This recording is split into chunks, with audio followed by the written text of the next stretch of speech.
Hello, everyone, and welcome to the Testimony of Jesus in Exodus group. I'm Esther, the director and lead facilitator of 4E Ministries. Welcome, welcome, welcome. I just wanted to do a few items review a few items of housekeeping with you before we actually come together. That way, when we come together, we can just get down as opposed to doing housekeeping. So, the first item of housekeeping, our main rule in this group is screens on.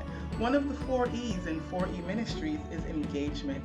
And when we have this medium of communication that allows for visual interaction, then we need to all have our screens on. This is not a conference call. This is a video Zoom meeting, so the expectation is that we will all have our screens on. We're all going to be fair.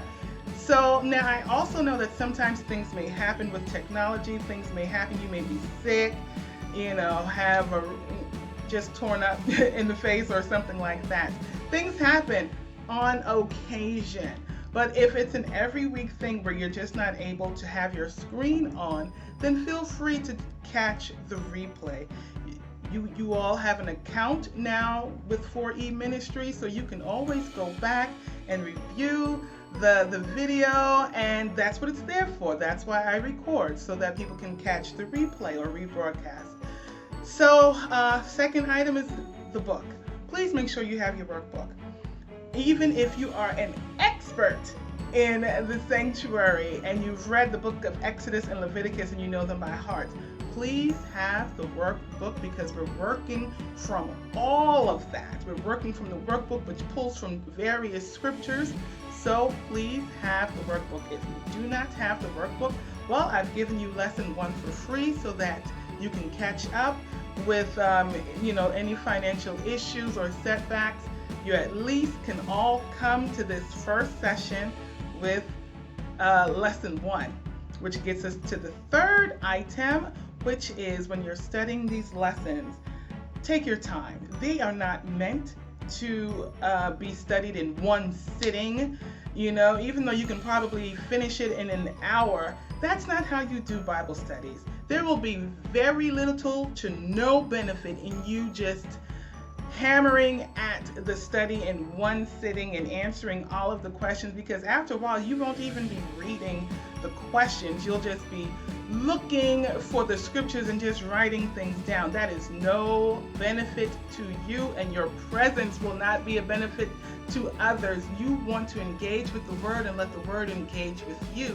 So I suggest that you take 2, 3, 4 days to go through the lesson and to even read the rest of the chapters that I've given snippets of in the lesson. This is for your growth and your development.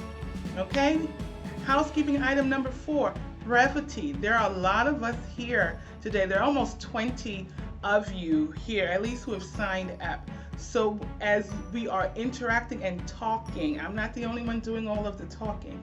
I expect you all to talk and speak just like you do in Sabbath school. But recognize this is not a panel discussion. It's too many of us. So don't treat this like a panel discussion, which allows you to speak for 3, 4, 5 minutes. That won't work here. Please keep your comments to 30 seconds to, 1.5 minutes, 90 seconds. Time yourself so that you know what that feels like. Right now, I am at minute number 4. I have been talking way too much. We are at the last bit of housekeeping. I record the session so that it's there for those who miss a session. And there are many people who do sign up, but they can't attend, and they watch every session. They go through the Bible study. So it's for them. So please, if you have a problem with being recorded, then be one of those who catch the replay. Okay? But every session is recorded, and I reserve the right to use some small snippets for marketing purposes. Now, my groups, I'm a counselor, a coach, and all that. I believe in keeping things safe for my group so that we can keep things real. So I will never broadcast or show anything that is deeply personal or private to someone. And as a backup, if you ever feel the need to just share something deep and personal, if you want, just tell me, okay, Esther, can you please pause the recording? And I'll do that. Now, Lord, help us, help me to remember to hit play again. But I will do that out of respect for your privacy. So you can always do that with me. That's it. If some of you, you want to invite some of your friends or whatever, you're free to. Just make sure that they are not new believers, because this class is not for new believers. That's a different group. So you can encourage your friends, but they have until Thursday to sign up, because then I'm just shutting things down, because I don't want this group to be too big. Take care. God bless. I look forward to seeing you all, meeting you all Saturday, April 10th at 4 o'clock Eastern. It's been 6 minutes. Sorry. Take care. God bless. See ya.